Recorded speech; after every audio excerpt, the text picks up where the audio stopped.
جیسا کہ آپ جانتے ہیں کہ انبیاء علیہم السلام عام انسانوں کے مقابلے میں خاص ہوتے ہیں، ان کی ذمہ داریاں بھی بہت مختلف ہوتی ہیں، تو ان کے حقوق بھی مختلف ہوتے ہیں. ان کو کچھ خاص امتیازات ان کی ذمہ داریوں کی ادائیگی کے سلسلے میں دیے جاتے ہیں. مثلا اگر عام انبیاء کو بھی دیکھا جائے اور ان کے اختصاصات کو دیکھا جائے یا امتیازات کو، تو چند ایک باتیں آپ یہاں دہرا سکتے ہیں. مثلا نمبر 1 یہ کہ نبی کا خواب وحی ہوتا ہے. جیسے نبی صلی اللہ علیہ وسلم کو مدینہ میں صلح حدیبیہ سے پہلے عمرے کا خواب آیا تھا کہ آپ عمرہ کریں. اسی طرح حضرت ابراہیم علیہ السلام کو کیا خواب آیا تھا کہ وہ اپنے بیٹے کو ذبح کر دیں. لیکن عام انسانوں کے لیے ایسا کوئی حکم نہیں کہ وہ خواب کی بنیاد پر اپنے دین میں کوئی تبدیلی کر لیں کہ ہاں قرآن میں تو یہ لکھا ہوا ہے لیکن مجھے خواب آیا ہے اس لیے میں اب قرآن کا حکم نہیں خواب کے مطابق عمل کروں گا. یہ عام انسانوں کے لیے نہیں ہے، یہ انبیاء کے لیے خاص ہوتا ہے. دوسری بات یہ کہ انبیاء کا ترکہ وارثوں میں تقسیم نہیں ہوتا بلکہ صدقہ ہوتا ہے. حضرت ابو ہریرہ سے روایت ہے کہ رسول اللہ صلی اللہ علیہ وسلم نے فرمایا ہمارا کوئی وارث نہیں ہوتا، ہم جو کچھ چھوڑ جائیں وہ صدقہ ہے. ایک اور روایت میں آتا ہے کہ میرے وارث 1 دینار بھی بانٹ نہیں سکتے، میری بیویوں کے خرچ اور میرے عامل کی اجرت کے بعد جو کچھ میں چھوڑ جاؤں وہ صدقہ ہے.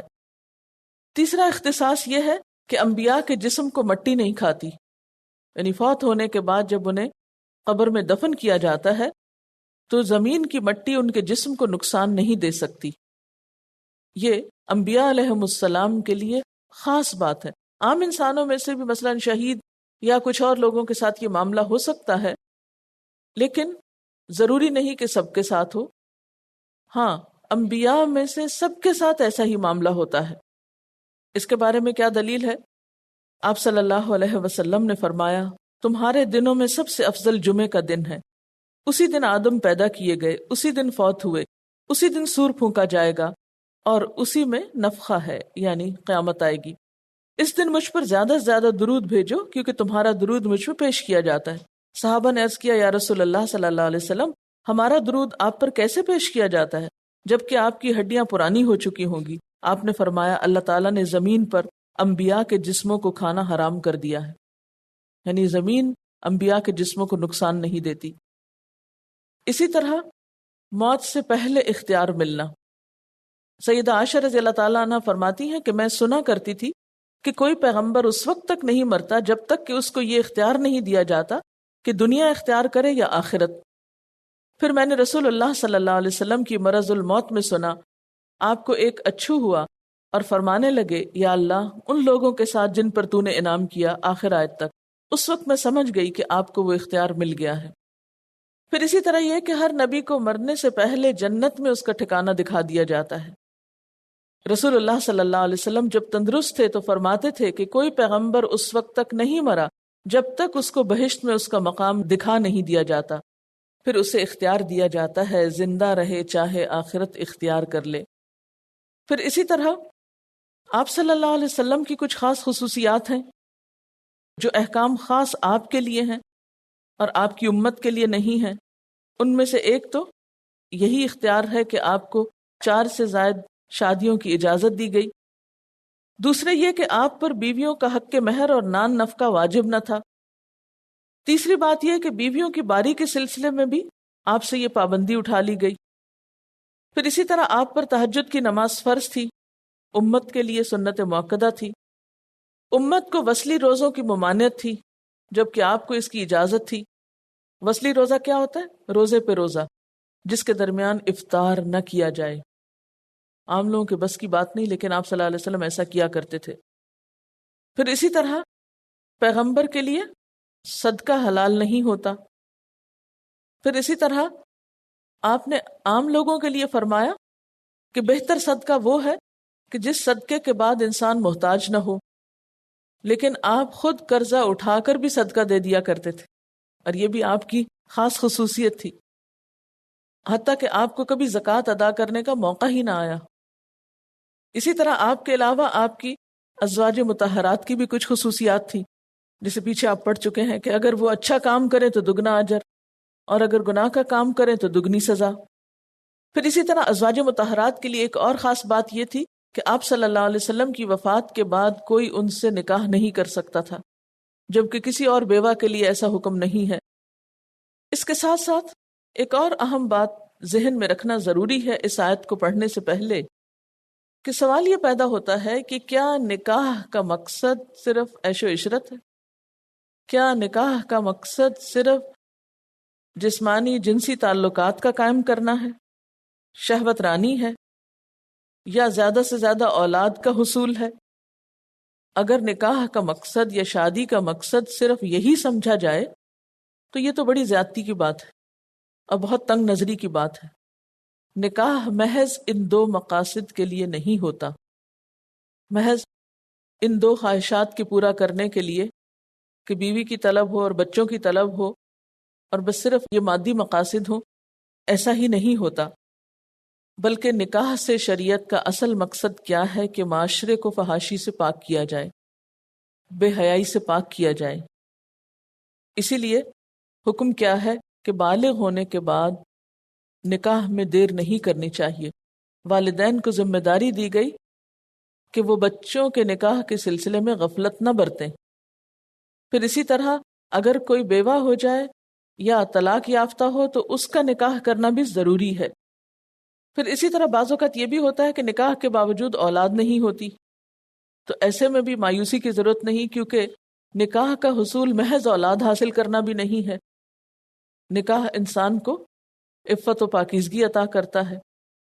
پھر اسی طرح آپ صلی اللہ علیہ وسلم کے نکاح کے کچھ اور مقاصد بھی تھے۔ عام لوگوں کے لیے بھی آپ دیکھتے ہیں کہ نکاح کے مقاصد میں سے ایک مقصد قریبی رشتہ داروں میں قرابت کے تعلق کو برقرار رکھنا ہوتا ہے، خصوصاً وہ نکاح جو رشتہ داروں میں کیے جاتے ہیں، اس سے رشتہ داریاں اور گہری ہو جاتی اگر وہ نبھائیں آپس میں، تو ورنہ الٹ بھی ہو جاتا ہے۔ ورنہ یہ تو انسانوں کی اپنی تنگ نظری ہے کہ وہ کس طرح لیتے ہیں، لیکن یہ کہ دس از اے فیکٹ کہ شادی سے دو خاندان اور قریب آ جاتے ہیں، آپس کا میل ملاپ تعلق داری بڑھ جاتی، اس سے بھی معاشرے کے اندر ایک خوشگوار فضا پیدا ہوتی۔ پھر اسی طرح نکاح کا مقصد دینی اخوت کا قیام بھی ہے، یعنی اگر رشتہ داروں میں ہو تو رشتہ داری اور پکی ہوتی ہے، اگر رشتہ داروں میں نہ ہو، عام لوگوں میں ہو، تو اس میں بھی آپ دیکھیں کہ تعلقات میں اضافہ ہوتا ہے۔ مثلا اگر کسی کے 5 بچے ہیں اور انہوں نے 5 مختلف خاندانوں میں شادی کی ہے، تو اس سے کیا پتہ چلا کہ ایک خاندان جو پہلے ایک تھا اب اس کے ساتھ 5 اور مل گئے، تو ایک تعلق داری مضبوط ہوتی ہے نا، انسان کی جان پہچان، انسان کے جاننے والے، انسان کے خیر خواہوں کی تعداد میں اضافہ ہو جاتا ہے۔ اس سے معاشرے کے اندر اگر پازیٹیولی ایک دوسرے کے ساتھ حسن سلوک کریں، صلہ رحمی کریں، تو اس سے معاشرے میں بہترین خوشحالی آتی ہے۔ زندگی کی اونچ نیچ میں، مشکل حالات اور اوقات میں بسا اوقات ایک دوسرے سے مدد انسانوں کو فائدہ پہنچاتی ہے۔ پھر اسی طرح بڑے لوگوں کے جو نکاح ہوتے ہیں، جیسے نبی صلی اللہ علیہ وسلم کا مقام اور مرتبہ بہت بڑا تھا، تو آپ کے نکاح کے مقاصد میں محض یہ مقاصد نہیں تھے جن کا اب تک ذکر ہوا، اس میں دینی، سیاسی اور معاشی فوائد کا حصول بھی تھا امت مسلمہ کے لیے۔ آپ صلی اللہ علیہ وسلم نے جو زیادہ نکاح کیے یا جن کی اجازت اللہ تعالیٰ نے آپ کو دی، اس میں بعض دینی اور سیاسی فوائد بھی تھے۔ پھر اس کے ساتھ انشاءاللہ اس آیت کو پڑھنے کے بعد ہم دیکھیں گے کہ آپ صلی اللہ علیہ وسلم نے کتنے نکاح کیے، کس عمر میں کیے، کس قسم کی عورتوں سے کیے اور ان سے کیا مقاصد حاصل ہوئے۔ چلیے اس آیت کو پہلے دیکھتے ہیں، پھر ساتھ ساتھ باقی چیزیں دیکھیں گے۔ یا ایہا النبی، اے نبی صلی اللہ علیہ وسلم، انا احللنا لک ازواجک، ہم نے آپ کے لیے آپ کی بیویاں حلال کی ہیں۔ یہ کون ہیں باتیں بنانے والے؟ یہ کون ہیں جنہیں آپ کے نکاح کرنے پر وہ نکاح کہ جس کو ہم نے آپ کے لیے جائز قرار دیا، اس پہ یہ کیسے اعتراض کر سکتے ہیں؟ ان کو کیا حق پہنچتا ہے؟